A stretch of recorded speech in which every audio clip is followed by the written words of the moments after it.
साथियों, आप जानते हैं कि उत्तर प्रदेश के ज़िला सहारनपुर में मुस्लिम बुज़ुर्गों और हमारे पुरखों द्वारा गरीब, यतीम, मिस्कीन, बेवा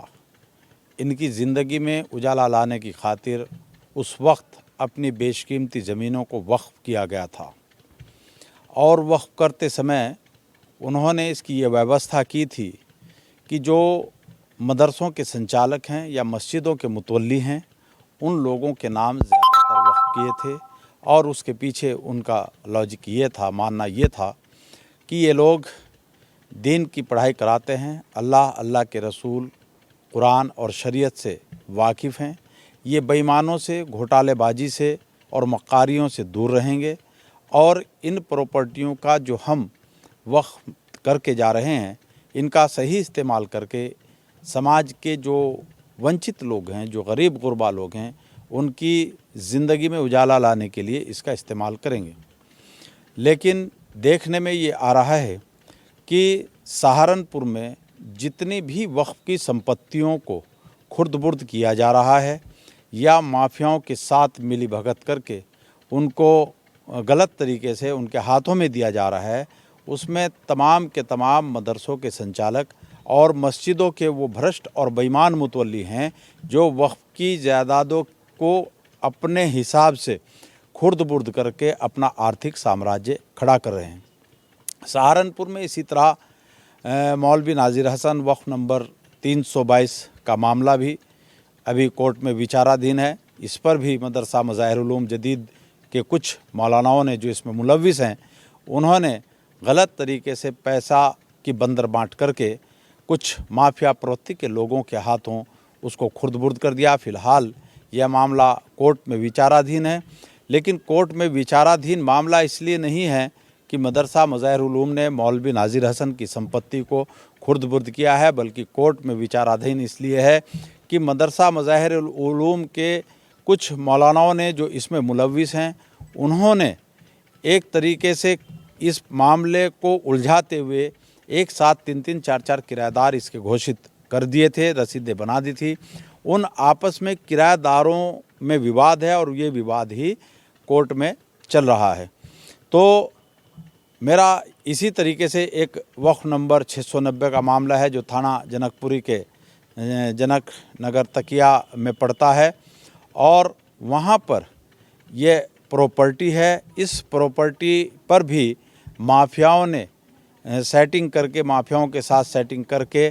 कुछ जो इसके मुतवल्ली हैं, उन्होंने इस प्रॉपर्टी को खुर्द-बुर्द करने का काम किया है। लेकिन स्थानीय पुलिस प्रशासन ने इसमें तत्परता दिखाते हुए उसने देखा कि माफिया इस प्रॉपर्टी को, जो बेशकीमती प्रॉपर्टी है, इस पर प्लॉटिंग कर रहे हैं, कॉलोनी काट रहे हैं, तो उस पर भी उन्होंने एक्शन लिया और उसको फ़िलहाल रुकवाया।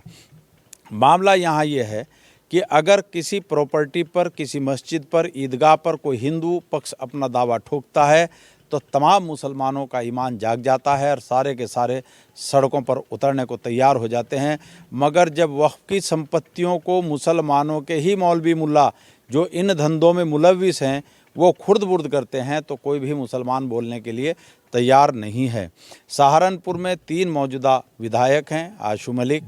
उमर अली खान और विधान परिषद सदस्य शाहनवाज खान। ये तीनों के तीनों खामोशी अख्तियार किए हुए हैं, एक भी बोलने को तैयार नहीं। 3 पूर्व विधायक हैं, माविया अली, मसूद अख्तर, इमरान मसूद, ये तीनों भी बोलने को तैयार नहीं। हाँ, इतनी ज़रूर है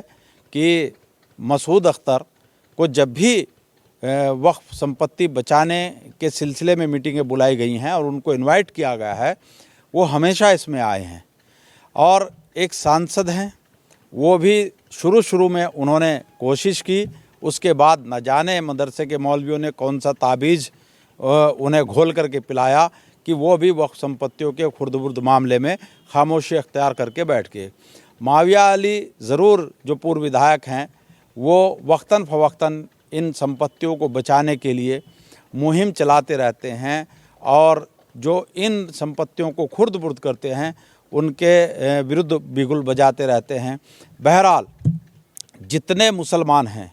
जितने मुसलमान मुसलमानों के नाम पर सियासत करते हैं, चाहे वो मज़हब की सियासत करते हों और चाहे वो पॉलिटिक्स में हिस्सा लेकर के इनके वोट बैंक पर डाका डालते हुए अपना राजनीतिक, सामाजिक और आर्थिक साम्राज्य खड़ा करते हों, वो तमाम मुस्लिम लोग इन तमाम मुद्दों की तरफ से खामोशी अख्तियार किए हुए हैं और वक्फ की संपत्तियों को मदरसों के संचालक जिनके अंडर में ये है, हर एक मदरसा नहीं, हर एक मौलवी नहीं, हर एक मौलाना नहीं, हर एक मुफ्ती नहीं, सिर्फ उन मुफ्ती और मौलानाओं की मैं बात कर रहा हूँ जो इन संपत्तियों को गिद्ध की तरह नोच नोच कर खाने को तैयार हैं। लेकिन मैं एडवोकेट इंतखाब आज़ाद आप लोगों को, सहारनपुर के अवाम को विश्वास दिलाता हूँ कि कोई कितना भी जालिम मौलवी मौलाना हो जो वक्फ की संपत्तियों को खुर्द-बुर्द कर रहा है, कितना भी बड़ा माफिया हो,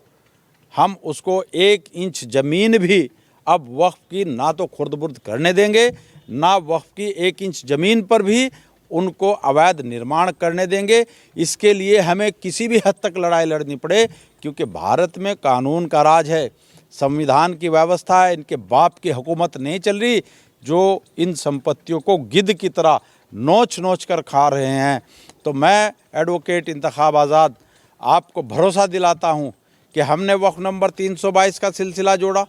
उसके अंदर भी हमें ख़रीदने की कोशिश की गई, हमने सारे मामले लिख कर के बताए, वीडियो में बताए, सोशल मीडिया पर बताए, लेकिन हमें ख़रीदने वाला इस शहर के अंदर ऐसा कोई माफिया नहीं जो हमें ख़रीद ले और ख़रीद करके वक्फ की संपत्ति पर नाजायज़ कब्ज़ा कर ले।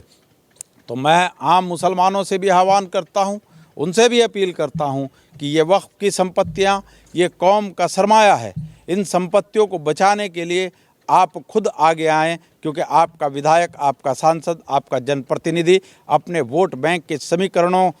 को देखते हुए वो इन मुद्दों पर बोलने के लिए तैयार नहीं, और वो मौलवी मौलाना जो इनसे अपना आर्थिक साम्राज्य खड़ा कर रहे हैं वो तो इनको लूटने खसोटने पर लगे हुए ही हैं। इसलिए मेरी आम मुसलमानों से आह्वान है, उनसे अपील है, दरख्वास्त है कि वो खुद आएँ और जो लोग इन संपत्तियों को लूट खसोट कर रहे हैं उनके मदरसों में जाएं, उनकी मस्जिदों में जाएं, उनसे जा कर के पूछें कि आप इन संपत्तियों को किस अधिकार क्षेत्र में खुर्द-बुर्द कर रहे हैं। साथियों, आपने मेरी बात को ध्यानपूर्वक सुना, उसके लिए आपका बहुत बहुत शुक्रिया। खुदा हाफिज़।